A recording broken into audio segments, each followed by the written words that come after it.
Thank you, councillors. Welcome to this meeting of Cabinet on 21st of October 2024. As the monitoring officer and in the absence of the chair and the vice chair, I am required to open the meeting and consideration must be given as to which councillor will chair this particular meeting. So the first item of business, do we have any nominations for chairing this meeting? Councillor. And do we have a seconder? Thank you, Councillor Slater. All those in favour? Any against? Abstentions? Councillor Chaudhry, you have the chair.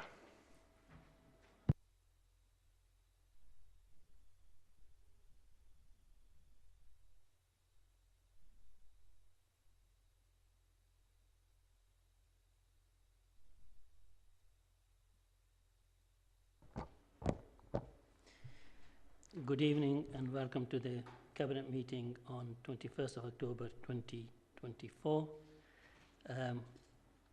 Item 1 on the agenda, apologies for absence. Do we have any apologies? Thank you, Chair.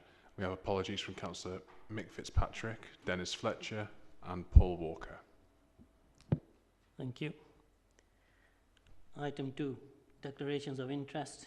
Are there any declarations of interest? No. Item 3, to approve as a correct record the public minutes of the meeting held on 16th of September 2024. Proposer? Councillor Slater. Seconder? Councillor Hawkins. All those in favour? And any no against, and 1 abstention.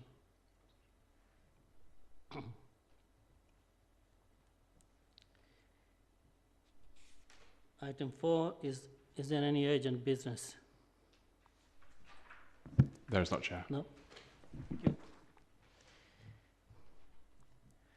Item 5 is the forward plan,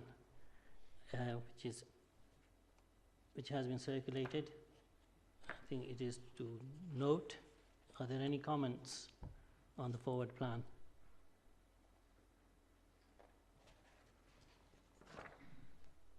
No? Just check the recommendation. It is to note, isn't it? Yeah, it is to note, so there's no formal vote on that. Item 6, local government and social care ombudsman's annual review letter 2024. James? Yeah, thanks, Chair. So this is a regular report that we bring through each year to summarise the local government and social care ombudsman's review letter, which we receive annually. And this letter provides statistics on the decisions made about the council for the preceding financial year, so 23-24 in this case. But as a top-level summary of the 8 decisions made by the Ombudsman last year, 5 were closed after initial inquiries. There were 2 that were referred back for a local resolution and just the 1 that was upheld. So the report that we've circulated provides some further breakdown on all the complaints and the inquiries the Ombudsman received, as well as the decisions made during the year. I think it's worth mentioning as well that paragraph 5.3.3 does provide a link to the detail of that one single complaint that was upheld, including the findings and the agreed actions, which have of course been addressed now. Section 5.4 of the report then also provides information that the Ombudsman publishes on the wider national picture. There's a summary there of what that looks like, just for that broader context really. We've also, in the subsequent sections of the report, taken the relevant benchmarking information from the LGA's informed benchmarking tool. We've used that to compare things against our SIPFA nearest neighbours. So the tables and charts that you can see there in section 5.5 seem to suggest that the council performs very well in comparison to other similar local authorities. So that's of course a positive position to be in. And then if we move through into section 5.6, this shows a breakdown of how the council has performed in relation to its own formal complaints procedure. We had just the 41 formal complaints throughout the year, and as you can see, that the majority of those were dealt with at the earlier stages of the formal process that we have. It's worth saying as well that it's a decrease on the total number of formal complaints as well compared to the previous financial year where we had a total of 59. So again, a positive picture when looking at how we respond as an organisation to the complaints that we might receive.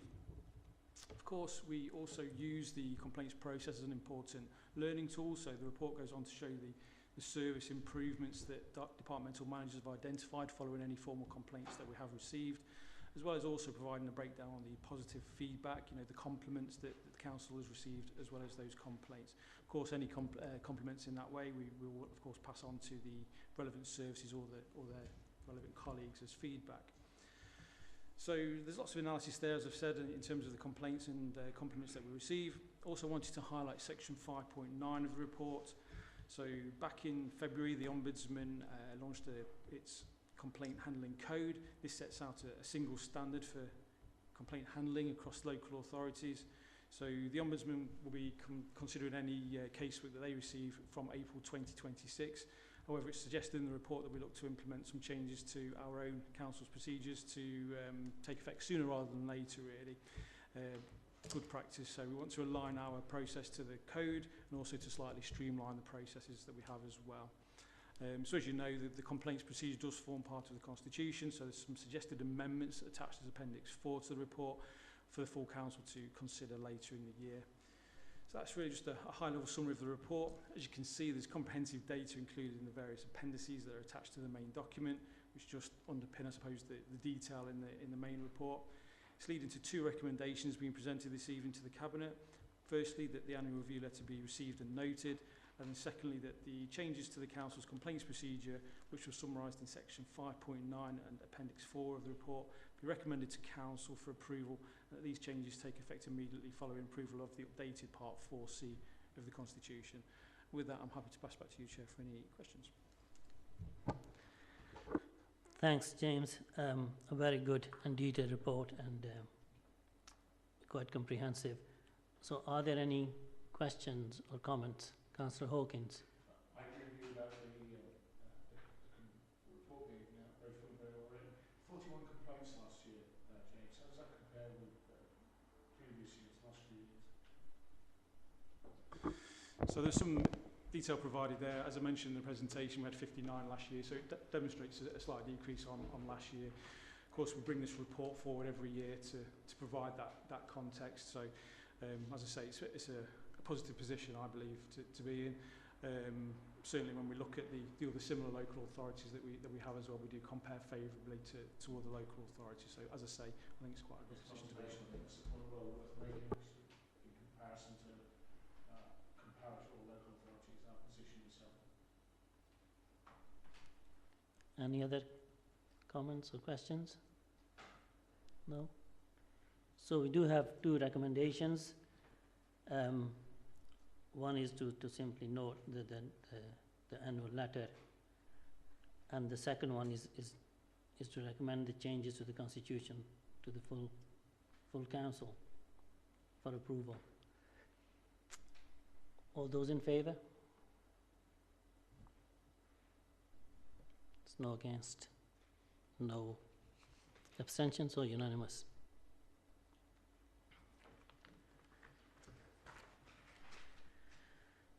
Okay, item 7, East Staffordshire Community Lottery update. Mark Risk. Thank you, Chair. The purpose of this report is to provide an update on the performance of the community lottery. And during 2023, the Council established a community lottery aimed at supporting community and voluntary organisations within the borough to provide a free fundraising platform to enable them to acquire funds to develop and deliver much needed projects and services.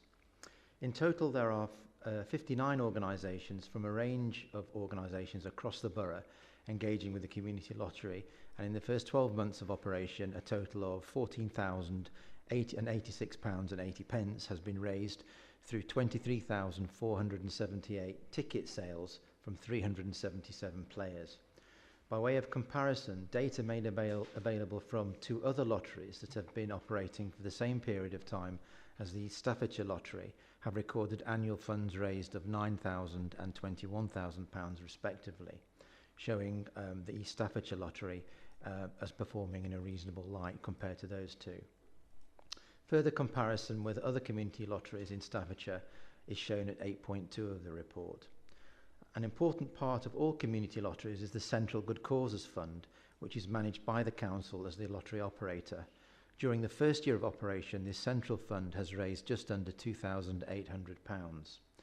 The report sets out the financial considerations at point 11, and the recommendations set out at 18 are to note the report and performance of the first year of the Staffordshire Community Lottery, to confirm the continuation of the Community Lottery, to agree the implementation of the marketing plan, and to agree to accrue funds raised through the Central Community Fund in order to build a small grants programme which will provide the mechanism for distributing funds raised through this fund from lottery ticket sales, alongside utilising this fund to support the costs of the annual Gambling Commission licence fee and the Lotteries Council membership fee that the council incurs. With that, I'll pass back to you, Chair, for any questions. Thank you.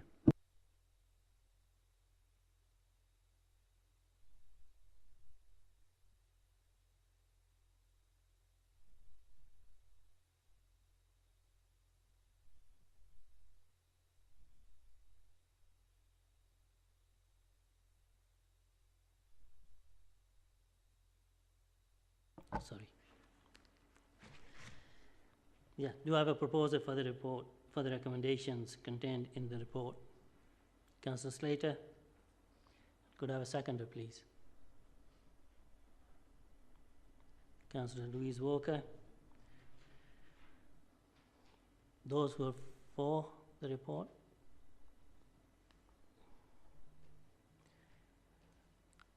It's unanimous.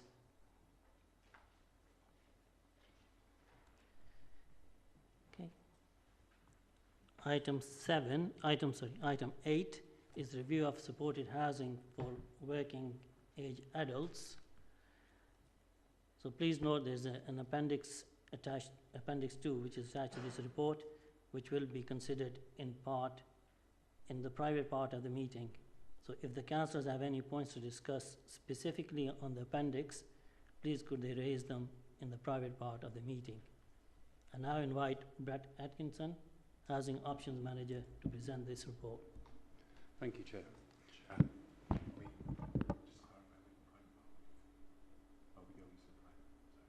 No, this is the public part, and then Appendix 2 will be discussed in private part when we get to the private part.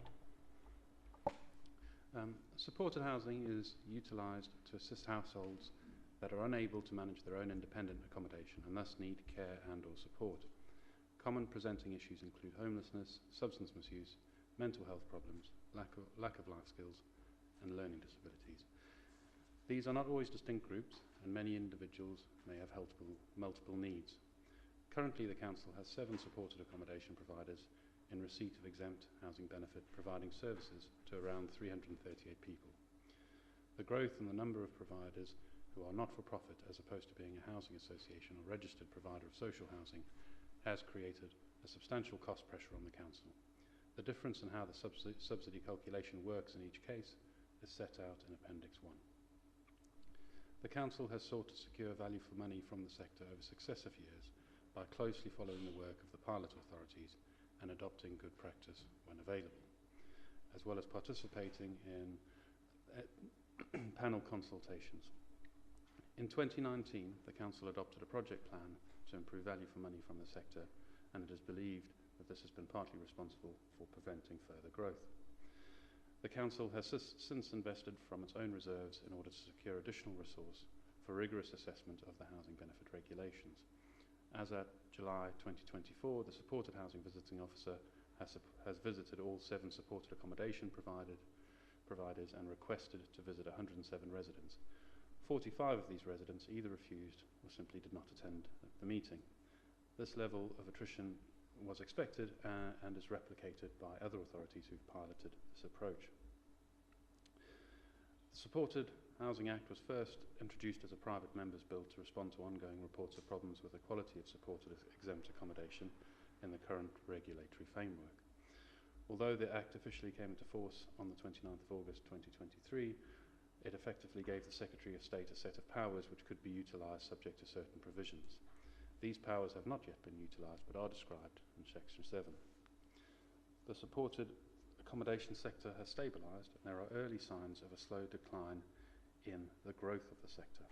It is believed this is partly due to the measures the Council has put into place through the introduction of the gateway process and a willingness to progress to Housing Benefit Tribunal where required, and the recruitment of a supported housing visiting officer.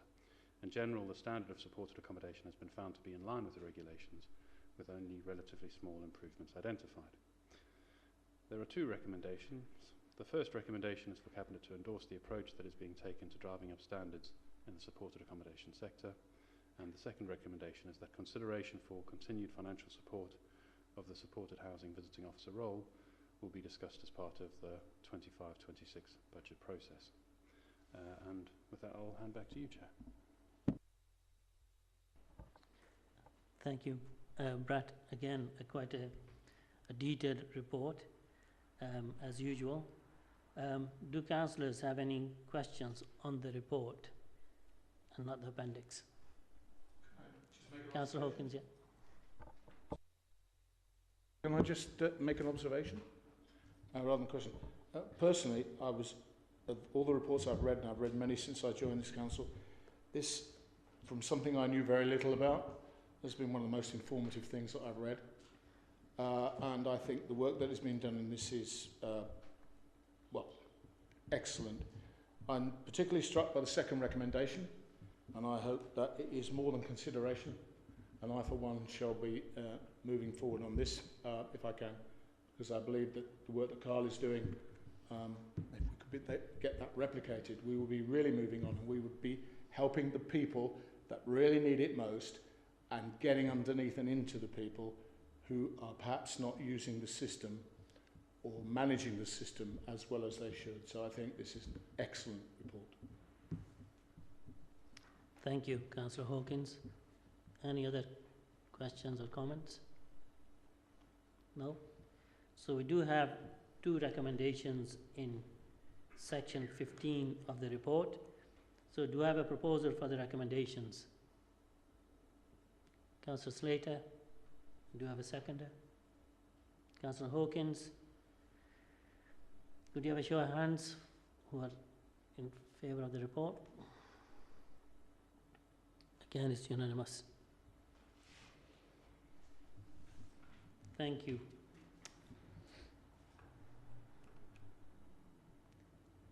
So this concludes the public part of the meeting. We now have 3 items to consider in private. So I will now move that in accordance with section 100A(4) of the Local Government Act 1972, the press and public be excluded from the remainder of the meeting as it is likely, in view of the nature of the business to be transacted or the nature of the proceedings, that there would be disclosed exempt information as defined in paragraphs of Part 1 of Schedule 12A of indicated in brackets before each item number on the agenda. So do I have a seconder? Councillor Hawkins. All those in favour of that? So we will now go to the vote, and all those for obviously it's unanimous. I will wait for the members of the public to leave and for the recording to be switched.